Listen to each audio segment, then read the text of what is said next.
اللہ تعالیٰ نے جمعے کو یہ فضیلت دی کہ اللہ نے پوری ایک سورت جو ہے وہ جمعے پہ نازل فرمائی۔ اس کا شان نزول یہ ہے کہ نبی کریم علیہ الصلاۃ والسلام آپ خطبہ جمعہ ارشاد فرما رہے تھے۔ خطبہ جمعہ ارشاد فرماتے ہوئے پہلے دور میں یہ طریقہ تھا کہ جب کوئی قافلہ تجارت کا آتا، کوئی مال لے کے آتا تو اعلان ہوتے یا شور مچایا جاتا لوگوں کو اپنی طرف راغب کرنے کے لیے، جیسا آج بھی منڈیوں میں ہوتا ہے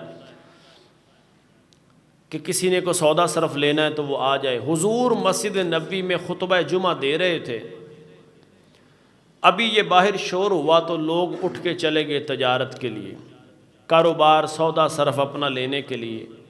نبی پاک علیہ الصلاۃ والسلام کو یہ بات بڑی ناگوار گزری، اور یہ عام سی بات ہے، میں گفتگو کر رہا ہوں، اگر کوئی بندہ یہاں کھڑے ہو کے نماز پڑھے گا تو عجیب تو لگے گا نا کہ وہ نماز پڑھ رہا ہے، میں تقریر کر رہا ہوں، اس کی نماز میں خلل پیدا ہوگا، ہم دونوں میں سے اب گناہ گار کون ہے؟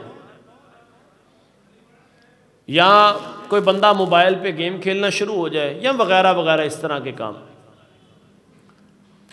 تو نبی پاک علیہ السلام کو یہ بات بڑی ناگوار گزری، حضور کو تو گزرنی تھی، اللہ کو بھی یہ بڑی ناگوار گزری کہ بھی اللہ کا محبوب گفتگو کر رہا ہو، سبحان اللہ نہ کہیں، کہ حضور واز فرما رہے ہیں، نبی پاک اپنے غلاموں کو آگاہ کر رہے ہیں، اور لوگ باہر کاروبار کے لیے چلے گئے۔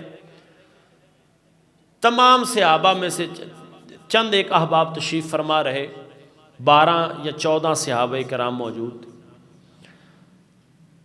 تو وہ سبھی باقی چلے گئے باہر۔ تو اللہ تعالیٰ نے اس احکام کو سورہ جمعہ کے اندر نازل فرمایا۔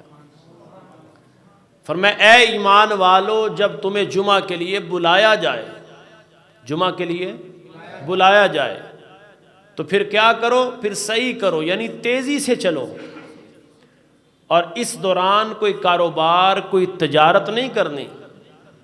علماء نے لکھا اس سے مراد جمعہ کی پہلی اذان ہے، جمعہ کی پہلی اذان کے بعد کاروبار کرنا شرعی طور پر جائز نہیں ہے۔ آپ دیکھیں جمعہ پڑھنے والے بھی اور سننے والے بھی بازار بھرے ہوئے ہیں، کب آتے ہیں نماز جمعہ کے لیے؟ نبی پاک علیہ السلام، یہ کوئی میری اور آپ کی بات نہیں، حضور رحمت کائنات صلی اللہ علیہ وسلم کی ذات، سرکار دو عالم صلی اللہ تعالی علیہ وسلم نے فرمایا جو بندہ نماز جمعہ کے لیے سب سے پہلے آتا ہے، اللہ تعالیٰ اسے ایک اونٹ کے صدقے کا ثواب عطا فرماتا۔ ہم میں سے کسی بندے کی اتنی طاقت ہے کہ وہ ہر ہفتے ایک اونٹ ذبح کرے،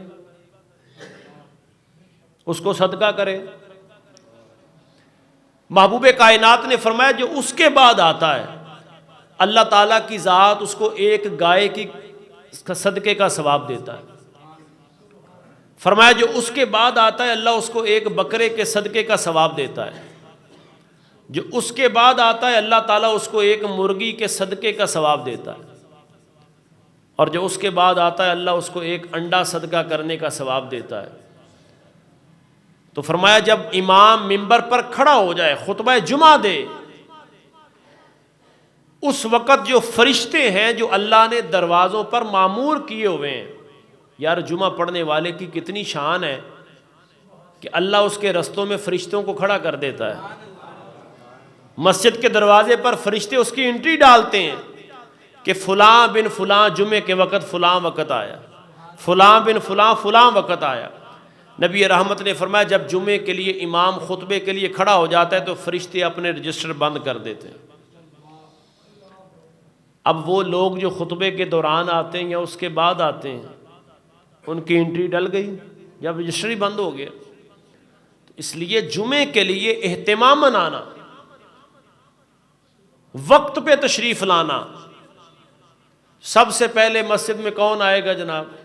فرمایا اللہ تعالیٰ اس کو محروم نہیں رکھے گا، بلکہ اس کو اللہ تعالیٰ ایک اونٹ کے صدقے کا ثواب دے دے گا۔